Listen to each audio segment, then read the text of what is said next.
Hello साथियों, स्वागत है हमारे हिंदी के यूट्यूब चैनल में। आज की जो प्रश्नों की श्रृंखला लाए हुए हैं वो 50 क्वेश्चंस हैं। 50 क्वेश्चन किन्हीं ना किन्हीं प्रतियोगी परीक्षाओं में पूछे गए क्वेश्चन हैं। चलिए शुरू करते हैं पहले क्वेश्चन से। पहला क्वेश्चन जो है हमारा वो है, निम्नलिखित में से कौन सा संयुक्त स्वर नहीं है। हिंदी वर्णमाला में संयुक्त स्वरों की 4 संख्या बताई गई है, जिसमें ए, ऐ, ओ और औ है। तो इसका आंसर सही होगा हमारा डी वाला, ऊ ये संयुक्त स्वर में नहीं गिना जाता है। नेक्स्ट है, हिंदी वर्णमाला में अंतःस्थ व्यंजन कौन से हैं। हिंदी वर्णमाला में अंतःस्थ व्यंजनों की संख्या 4 बताई गई है, या, रा, ला और वा। तो हमारा जो आंसर होगा वो डी वाला सही होगा। हिंदी वर्णमाला में ऊष्म व्यंजन कौन से हैं। हिंदी वर्णमाला में ऊष्म व्यंजनों की संख्या जो है वो भी 4 बताई गई है, शा, सा, सा और हा। हमारा जो बी वाला आंसर है वो बिल्कुल करेक्ट होगा। हिंदी भाषा में कुल वर्ण लिपियां हैं। कुल वर्ण लिपियां, यहाँ पे यह तात्पर्य है कि अक्षरों की जो वर्ण हैं वो पूछे गए हैं कितने। तो हिंदी वर्णमाला में कुल वर्णों की संख्या 52 है। मध्य स्वर कहते हैं। मध्य स्वर जो जीव के आधार पर अग्र, मध्य और पश्च स्वरों को बांटा गया है। अब इसमें जो क्वेश्चन है वो पूछ रहा है कि मध्य जो स्वर है वो किससे, मध्य स्वर किसे कहते हैं। मध्य स्वर छोटा आ को हम मध्य स्वर कहते हैं। निम्न में कंठ वर्ण है जो कंठ से बोले जाते हैं। तो छोटा आ, हा और विसर्ग अंग आ, यह किससे बोले जाते हैं, यह बोले जाते हैं कंठ से। ये कंठ ध्वनियां हैं। निम्न में कौन सा व्यंजन स्पर्श संघर्षी है। वर्णमाला में 4 स्पर्श संघर्षी व्यंजनों की या वर्णों की बात की गई है, जो चा, छा, जा और झा है। तो इसमें से आंसर हमारा सही होगा चा, छा, जा। ए वाला आंसर हमारा स्पर्श संघर्षी है। ए के उच्चारण स्थान का नाम है। ए का उच्चारण स्थान जो हम कंठ और तालु से दोनों करते हैं। तो इसका आंसर होगा हमारा बी वाला, कंठ तालव्य। शा का उच्चारण स्थान है। शा का उच्चारण स्थान क्या है, शा का उच्चारण स्थान होता है तालु से। सा, शा, शा, सा और सा।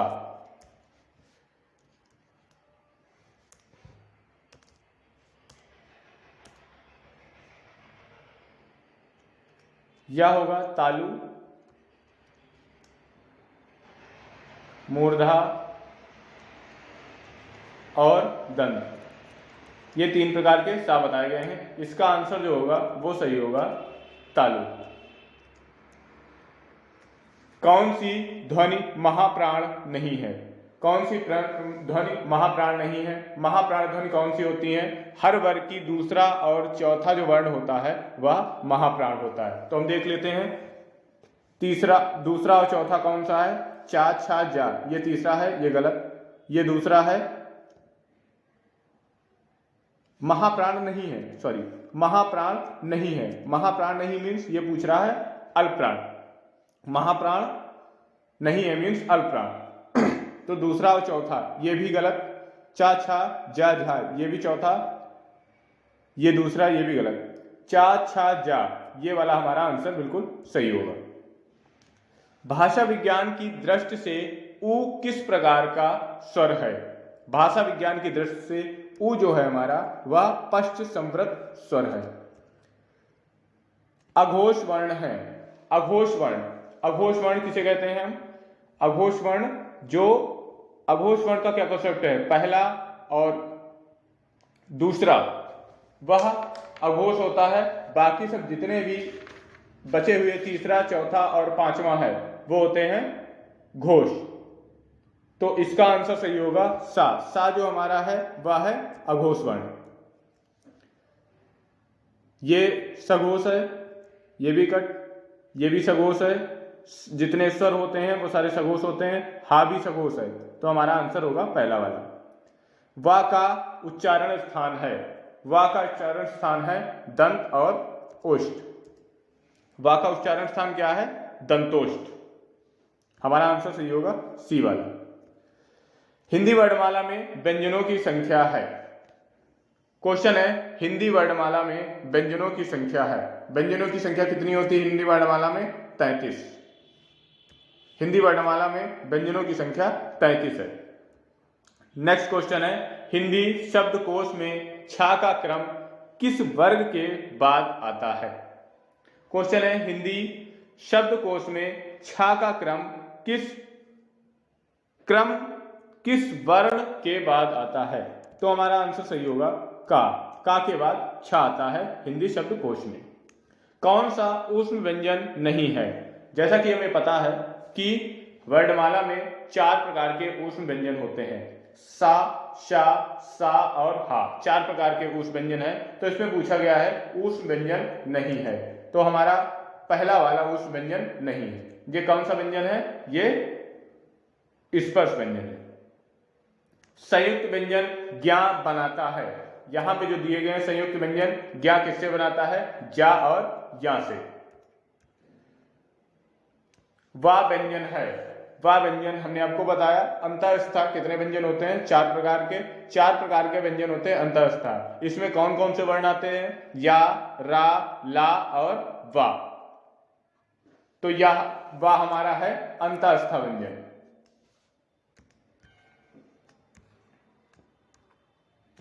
निम्नलिखित में कौन स्वर नहीं है? स्वर कितने होते हैं हमारे? 11 प्रकार के। और जो ये डी वाला है ऑप्शन त्रा, ये हमारा स्वर नहीं है। इनमें से कौन संयुक्त व्यंजन नहीं है? संयुक्त व्यंजन कौन सा नहीं है? जो फा है हमारा वो संयुक्त व्यंजन नहीं है, ये स्पर्श व्यंजन है। किस वर्ग का उच्चारण स्थान तालु है? किस वर्ण का उच्चारण स्थान तालु है? तो चा वर्ग के जितने भी वर्ण हैं उनका उच्चारण स्थान कहां से होता है? उनका उच्चारण स्थान तालु से होता है। निम्न में से कौन सा व्यंजन संघर्षी है?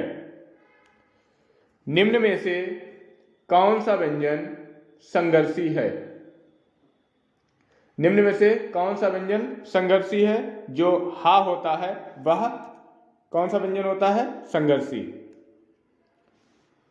जो हा होता है उसमें कौन सा व्यंजन होता है? वो होता है संघर्षी। नेक्स्ट क्वेश्चन, निम्नलिखित में से कौन टा वर्ग में नहीं है? टा, ठा, डा, ढा, ड़ा। तो ये वाला धा जो है वो टा वर्ग में नहीं है। नेक्स्ट क्वेश्चन है निम्न में महाप्राण व्यंजन है। हमने आपको बताया हर वर्ग का दूसरा और चौथा जो वर्ण होता है वह महाप्राण होता है, दूसरा और चौथा। तो हम ऑप्शन के हिसाब से देख लेते हैं। जो तीसरा है चाचा जा, ये भी गलत, ये भी गलत। दूसरा और चौथा हमारा ये होगा घा वाला, डी वाला ऑप्शन सही होगा। हमारा कौन सा महाप्राण है? घा। नेक्स्ट, निम्नलिखित में से कौन सा संयुक्त स्वर है? निम्न में से कौन सा संयुक्त स्वर है? संयुक्त स्वर वर्णमाला में 4 प्रकार के बताए गए हैं, ए, ऐ, ओ, औ। हमारा ऑप्शन जो है वो बी वाला सही होगा। प्रत्येक वर्ग का दूसरा और चौथा वर्ण क्या कहलाता है? प्रत्येक वर्ग का दूसरा और चौथा वर्ण क्या कहलाता है? प्रत्येक वर्ग का दूसरा और चौथा वर्ण क्या कहलाता है? महाप्राण। प्रत्येक वर्ग का दूसरा और चौथा वर्ण महाप्राण कहलाता है। टा वर्ग उच्चारण की दृष्टि से किस प्रकार की ध्वनि है? टा वर्ग उच्चारण की दृष्टि से किस प्रकार की ध्वनि है? टा वर्ग जो हमारा है वो उच्चारण की दृष्टि से मूर्धा ध्वनि है। निम्नलिखित में से कौन सा दीर्घ स्वर है? निम्नलिखित में से कौन सा दीर्घ स्वर है? जो हमारा बड़ा आ होता है वो दीर्घ स्वर होता है। चा, छा, जा, झा और या का उच्चारण स्थान होता है। चा, छा जो चा वर्ग है उसका उच्चारण स्थान हमेशा तालु से होता है। शब्द की सबसे छोटी इकाई है। क्वेश्चन है शब्द की सबसे छोटी इकाई है, तो शब्द की सबसे छोटी इकाई कौन सी होती है? वो होती है वर्ण। जो वर्ण स्वर की सहायता से बोले जाते हैं उन्हें क्या कहा जाता है? जो वर्ण स्वर की सहायता से बोले जाते हैं उन्हें व्यंजन कहा जाता है। उन्हें हम क्या कहते हैं? उन्हें हम व्यंजन कहते हैं। निम्नलिखित में से कौन से शब्द में री की मात्रा का प्रयोग हुआ है? निम्न में से कौन से शब्द में री की मात्रा का प्रयोग हुआ है? तो हमारा पहला ऑप्शन सही होगा, वृष्टि। व्यंजन को स्वर रहित लिखने के लिए किस चिन्ह का प्रयोग किया जाता है? व्यंजन को स्वर रहित लिखने के लिए किस चिन्ह का प्रयोग किया जाता है? तो आपको बता दें, व्यंजन को अगर स्वर रहित लिखना है आपको, तो उसमें हम उसी व्यंजन के नीचे हलंत लगाएंगे। किसका प्रयोग करेंगे? हलंत का। भाषा की मूल इकाई है। भाषा की मूल इकाई है। भाषा की मूल इकाई क्या है? भाषा की मूल इकाई ध्वनि है। शब्द की सबसे छोटी इकाई क्या कहलाती है? शब्द की सबसे छोटी इकाई क्या कहलाती है? शब्द की सबसे छोटी इकाई कहलाती है वर्ण। शा का उच्चारण स्थान बताइए। जो शलजम वाला शा होता है उसका उच्चारण स्थान होता है तालु। वर्णों के कितने भेद हैं? वर्णों के कितने भेद हैं? वर्ण दो प्रकार के होते हैं, एक स्वर, दूसरा व्यंजन। वर्णों के समुदाय को हम क्या कहते हैं? वर्णों के समुदाय को हम क्या कहते हैं? वर्णों के समुदाय को हम वर्णमाला के नाम से जानते हैं। निम्न में कौन सा वर्ण अघोष है? तो पहला और दूसरा वर्ण हर वर्ग का अघोष होता है, तीसरा, चौथा और पांचवा वर्ण हर वर्ग का घोष होता है। तो हम देखेंगे पहला और दूसरा वर्ण कौन सा है। जो का है वो पहला वर्ण है, तो इसका आंसर जो होगा बी वाला सही होगा। निम्न में कौन सा वर्ण घोष है? वो आंसर होगा बी वाला, का वाला सही है। नेक्स्ट, कौन से शब्द में रा व्यंजन नहीं है? कौन से शब्द में रा व्यंजन नहीं है? तो इसका आंसर सही होगा मातृभूमि। निम्न में तालव्य ध्वनि है। तालव्य ध्वनि, जो शा होता है वह तालव्य से बोला जाता है। जो शा है वह तालव्य से बोला जाता है। शा शलजम वाला सही, पहला आंसर। स्वर रहित व्यंजन जब स्वर सहित व्यंजन को मिलाता है तब वह कहलाता है। स्वर रहित व्यंजन जब स्वर सहित व्यंजन को मिलाता है तो वह क्या बन जाता है? संयुक्ताक्षर। कौन सा व्यंजन नासिका के द्वारा उच्चरित होता है? कौन सा व्यंजन नासिका के द्वारा उच्चरित होता है?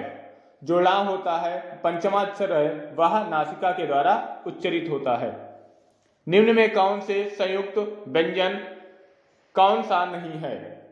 जो या है हमारा, वह संयुक्त व्यंजन के अंतर्गत नहीं गिना जाता है। जिनका उच्चारण ऊपर के दांतों पर जीभ लगने से होता है उन्हें क्या कहा जाता है? जिनका उच्चारण ऊपर के दांतों पर जीभ लगने पर से होता है उन्हें कहा जाता है दंत। निम्न में से ऊष्म व्यंजन कौन से हैं? ऊष्म वर्णमाला में ऊष्म व्यंजनों की जो संख्या होती है वो होती है 4, शा, सा और हा। तो इसमें हमारा ऑप्शन जो सही होगा वो पहला वाला सही होगा।